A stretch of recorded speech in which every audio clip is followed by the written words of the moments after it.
নমস্কার বন্ধুরা, মামাসি কিচেনে আপনাদের সবাইকে স্বাগত জানাই। আজ আমি উপোসের দিনে খাওয়ার মতো একটা রেসিপি আপনাদের সঙ্গে শেয়ার করছি। আমি আগে সাবু গুঁড়ো করে সাবুর পরোটা কিভাবে তৈরি করা যায় সেটা আপনাদেরকে দেখিয়েছি। সহজ পদ্ধতিতে সাবু গুঁড়ো করার ঝামেলা ছাড়াই কিভাবে ঝটপট সাবুর পরোটা বানিয়ে নিতে পারেন আজকে সেটাই দেখাবো। আর তার সাথে একটা খুবই মুখরোচক উপোসের দিনে খাওয়ার মতো আলুর রেসিপিও শেয়ার করছি। আমি রেসিপিটা করার জন্য নিয়ে নিচ্ছি 3/4 কাপ সাবু। সাবুটাকে ভালো করে ধুয়ে অল্প একটু জল ছিটিয়ে ঘন্টা 3-1 জন্য রেখে দেব। আগের দিন রাত্রেও আপনারা ভিজিয়ে রাখতে পারেন বা রাতের বেলা করলে সকালবেলার দিকেও ভিজিয়ে রেখে দিতে পারেন। আর নিয়ে নিচ্ছি ছোট ছোট 4টে আলু। এগুলোকে আমি প্রেসার কুকারে সেদ্ধ করে নেব। 2টো সিটি দিয়ে নিলেই হয়ে যাবে। গোটা গোটাই সেদ্ধ করব, কাটবো না। দেখুন আমি প্রায় 4-5 ঘন্টা ভিজিয়ে রেখে দিয়েছিলাম। এই দেখুন একদম ভিজে গেছে, অথচ বেশ একদম গোটা গোটা রয়েছে। এরকম আলুগুলো সেদ্ধ করে খোসা ছাড়িয়ে নিয়ে নিয়েছি। এবার এগুলোকে আমি গ্রেট করে নেব। আমি গ্রেট করে নিচ্ছি, আপনারা চাইলে হাতে চটকেও নিতে পারেন, তবে লাভ যাতে না থাকে সেটা দেখবেন। আমি দিয়ে দিচ্ছি সন্দক লবণ, দিয়ে দিচ্ছি ধনে পাতা কুচি। আপনারা যদি খান দেবেন, না খেলে না দিলেও হবে। আপনারা যদি কাঁচা লঙ্কা খান তাহলে কাঁচা লঙ্কা দেবেন, কাঁচা লঙ্কা না খেলে কাঁচা লঙ্কা নাও দিতে পারেন। আমি দিলাম। আপনারা কিছুটা গোলমরিচ দিয়ে করতে পারেন। আমি গোলমরিচ দিলাম, কিন্তু কাঁচা লঙ্কাটা যদি না খান দেবেন না। দিয়ে দিচ্ছি আদা বাটা। এবার সব কিছু আমি ভালো করে মেখে নেব। আপনারা উপোসের দিনে যদি আমচুর খান তাহলে একটু আমচুর দিলে ভালো লাগবে। আমি প্রথমে সব আলুগুলো দিইনি, একটু দেখে নিলাম আমার লাগবে। 4টে আলু নিয়েছি, 4টে আলুই লাগবে। ছোট ছোট 4টে আলু, 3/4 কাপ ভেজানো সাবু দিয়ে আমি মেখে নিলাম। আমি মশলাপাতি কিছু দিলাম না বিশেষ, যেহেতু এটা উপবাসের খাবার। দেখুন মাখাটা হয়ে গেছে, এরকম দলা পাকানো যাচ্ছে।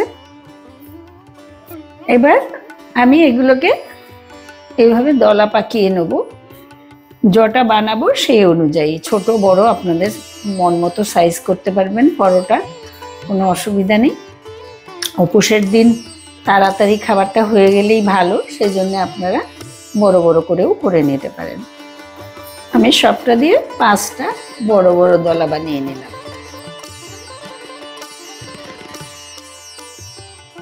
হাতে অল্প তেল লাগিয়ে নিলাম।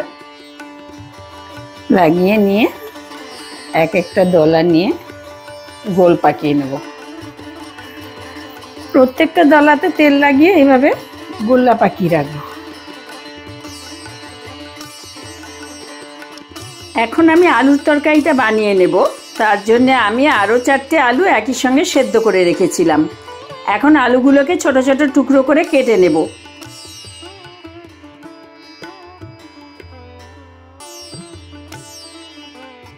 দেখুন আলু কেটে নিয়েছি। এখন একটা প্যানে 1 চামচ ঘি গরম করে নেব।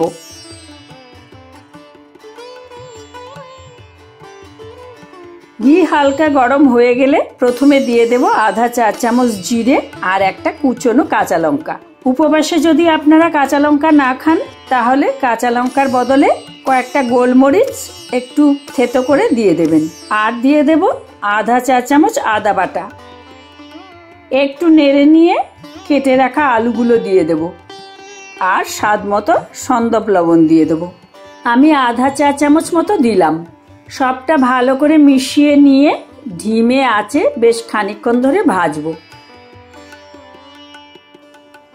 আলুটা বেশ ভাজা ভাজা হয়ে গেছে, আমি অনেকক্ষণ ধরে ভেজে নিয়েছি। এবার এর মধ্যে আমি একটু লেবুর রস দিয়ে দেব।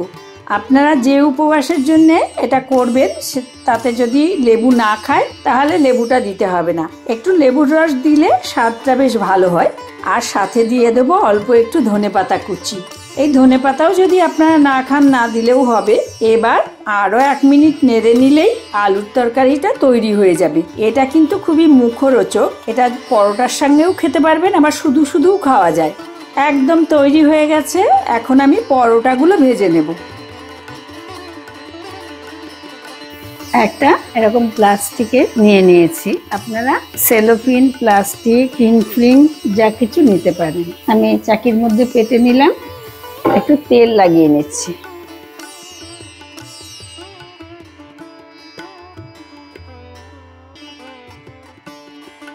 দেখুন ভালো করে তেল লাগিয়ে নিলাম।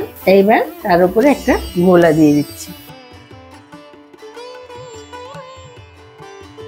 দিয়ে আরেকটা দিকে এনে ঢাকা দিয়ে দিলাম। ঢাকা দিয়ে এটাকে এভাবে চেপে চেপে পরোটা বেলে নেব। আস্তে আস্তে বেলতে হবে, তা নাহলে কিন্তু ঠিকঠাক বেলা যাবে না। হাত দিয়ে চেপে চেপেই বেলছি। দেখুন এইভাবে। বসের দিনে এরকম পেট ভরা খাবার হলে সবারই পছন্দ হয়। দেখুন বেলা হয়ে গেছে। এবার উপরেরটা ইজিলি উঠে যাবে, তেল লাগানো আছে। আর এইভাবেই আমি দিয়ে দেব এটা ধরেই ভাজার জন্য। যদি আপনারা তেল খান উপসে তাহলে তেল দেবেন, আর তা নাইলে ঘি দিয়ে করবেন। এবার এই যে এটা এভাবে হাতে উঠিয়ে নিয়ে আমি এভাবে দিয়ে দেব। খুব কম তেল দিয়ে এটা ভাজা হয়ে যাবে। আর এটা ভাজা হতে হতে আমি অন্যগুলো বেলে নেব।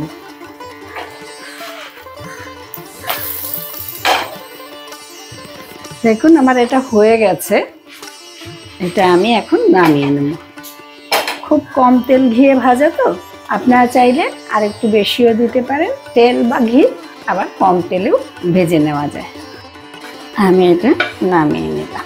এইভাবে আমি সবগুলো ভেজে নেব। আমি সব কটা পরোটা ভেজে নিয়েছি, এবার পরিবেশন করে দেব। খুব সহজে আপনারা এই পরোটাগুলো করে নিতে পারবেন। শুধু উপবাসেই নয়, এমনি দিনেও এই জলখাবারটা বানিয়ে নিয়ে দেখতে পারেন। সাবুর পরোটা খেতেও যেমন ভালো হয়, সবাই ভালোবেসেই খাবে। রেসিপিগুলো কেমন লাগলো আমাকে কমেন্ট করে অবশ্যই জানাবেন।